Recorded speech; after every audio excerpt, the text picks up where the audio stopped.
For this video I thought I'd talk about how we create this kind of ground detail here.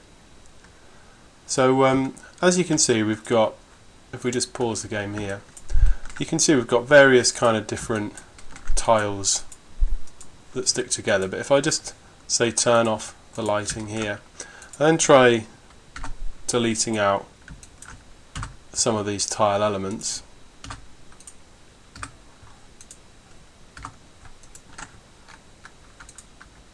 and even these kind of stones here, you can see that the ground is actually one big giant map.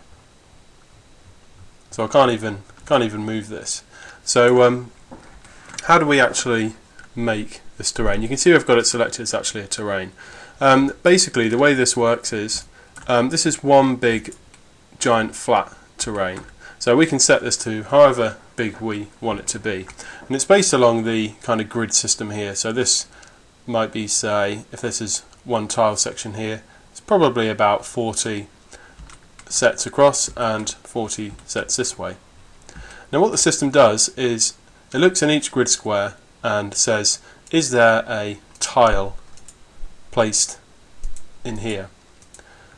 And if it says yes, then it might say, right, what kind of tile is it? And we can see here this is a TA wall, walls 2. So what it will do then is it will then go into this folder here, which is terrain tile splats. And if we just label this by item type, we should be able to find the correct one here, which is actually vertical straight. So I'll just load up vertical straight. And you can see it's a tiny little map. See, this is 100%. So the actual size of each one of these is only 20 by 20 pixels. And if we zoom in here, we can see what's going on. So looking at the main image, you're not getting much information, but if you go to channels, you can see a bit more about what's actually happening. So in our red slot, we just have black in this example, so we're not using that one at all. But in our green slot we have this white area around here and then black here. And in our blue channel we have a white area here and then black around here. If we go back and look at the actual game itself, let's just delete some of this out. So we can see what's going on. So this is the actual path area here. And if we look at our tile splat, that's what's going on here, that's where the path is. So basically the way this works is it will stamp this black and white map down, and it will say whatever's in the red channel, display one texture, whatever's in the green channel, display another texture, whatever's in the blue channel, display another texture. And it looks at whatever's white. So let's just try loading another one. I'm not sure if that one's got all the right information on it. I just want to find one with a bit more in the red channel too.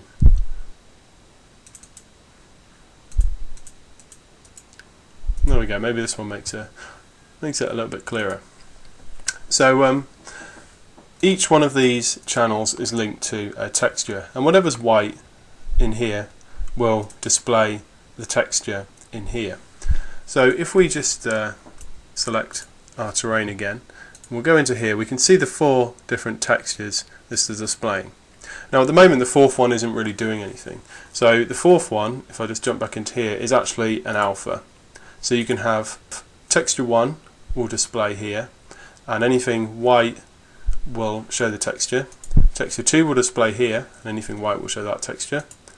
Texture 3 will display here, and anything white in there, and the same with the alpha as well. Now if you have white in the same area twice, so I'll just show you what I mean. So see, we have white, and let's just shrink that down a little bit. If I have, say, white here, and you can see there's already white there, then what will happen is this will add the texture on top of it. So you really want to avoid that because it's going to make those areas really bright. So you can see the 4 textures we have. We have this rock texture, this kind of muddy type texture, and then a drier mud, and at the moment just a kind of paving slab. And I use a paving slab like that just to get the scale right. So let's just try changing one of these. So we go to select, I'll try say selecting this grass, and you can see now that changes to grass. Now we can see with the grass this isn't tiling correctly, and this is obviously an important thing to get right. You want to make sure that the texture tiles correctly, otherwise you're going to get these seams.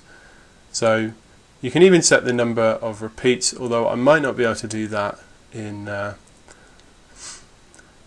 play mode. So I can try selecting another one here. We change that to something else, and we can even change. Obviously, we can change the path as well to be whatever we want. So you can see you can get some really varied kind of results with this. So obviously it's going to look insane everywhere else now. So that's how the terrain system works, and technically it's kind of really cheap because this is just one large terrain, so that's only one draw call. I mean, yes, you do have to call in a lot of these small tiling maps. You'll notice how for each one we have four images here. So if I try, let's try selecting, say, this one here. So we'll open all four of those. So the reason why we have four is because we can't rotate these in code to fit every situation. Well, actually, I think we can, but the reason we don't is because you can get some nice variety out of this. So yeah, this is the reason why we have four of these. So if you look at the four, basically each one is a rotation of the tile. So if you look back in here, you can see we've got something like walls to there is rotated that way, but it could be rotated this way, and it could be flipped the other way and flipped the other way. So the advantage of that is you're getting a lot more variety, because you could have a difference in this corner compared to if the corner was rotated that way. So with the procedural generation of each level, this can really it can really help generate that extra variety for a very cheap cost. Now obviously these are only 20 by 20 pixels, so they're very low resolution. To give you an example, if I just make a new 1024 texture map, and then let's just select all this and copy it. We'll go to our image here. There you go. You can see how small that really is. So even if I had 100 of these, it's barely even going to make a dent on this texture.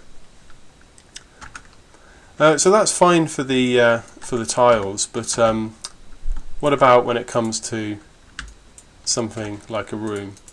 So we'll just see if we can get the one room that we've got up to a reasonably finished section. If I don't get it within a couple of times, I'll just load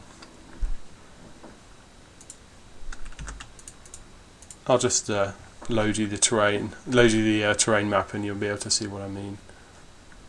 Not that essential that we actually see it. It's just typical. You normally get it once every couple of times, but at least you get to see the variety here. At the moment there's only a couple of rooms, but it still gives you enough variety that you don't see the same room kind of every time. Well, there it is now. So if we just say delete that out, you can see what we've done with the room splats. So let's load up that particular room splat. So you can see we've got another folder here called room splats, and this is where these come into play. So I believe it's one of these here. It'll be this one here, 5x5. So if we open that up, we can see that this one is 200 by 200 pixels, so it is significantly bigger. But if you look at the size of it in game, it's obviously much bigger than a usual tile. Also, it can be reused, this splat map, so I could create another set of assets that would suit this particular splat map. So in this one we can see we've got, in the red slot, which is displaying that kind of grey stone, we're only really seeing these ends. In the green slot, which is that main kind of wet mud floor, we're getting a lot more displayed. You can see these bounds here. This is where the edge of those walls come up to. And in this one here, this is where we display the dry path. So you can see it's all the dry path is black in this map and it's white in here, and that's to stop it from adding onto the other texture.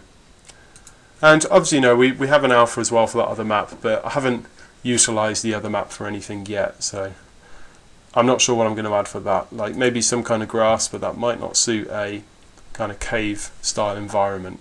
So maybe something that's a bit closer in colour to these kind of stones or something. We'll see what we come up with for that. As you can see, the final result is like so. Now, one useful thing here is you can have multiple splat maps per room as well. So if I use this same room shape, I could have a different splat map in here to line up with whatever kind of props that we have going on. So yeah, there's plenty of again, plenty of kind of room for manoeuvre with this.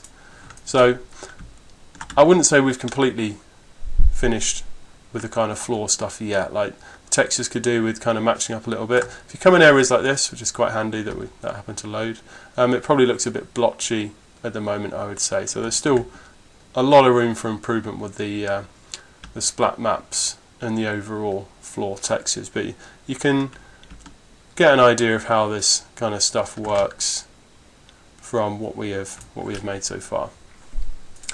So one last thing I'll quickly load up here, just to show you what I was talking about, is the actual terrain textures themselves. So there's quite a lot in here, because you can see all the kind of different kind of testing we've done. And as you can see, we also have kind of generic normal maps for these as well. So I'm not sure which one we use, but let's just try this one. So we've got a kind of like the sandy texture here. So as per the style on all the other prop textures, it's using a hand painted style. If we use offset here to move the texture along and along again here, we can see the fact that this tiles perfectly. So you need to have this, because obviously this is tiling multiple times along this terrain. If we go to the terrain manager, you can see I can actually set the amount of tiling right here, so I do have the option for that too. So yeah, that's the kind of terrain at the moment.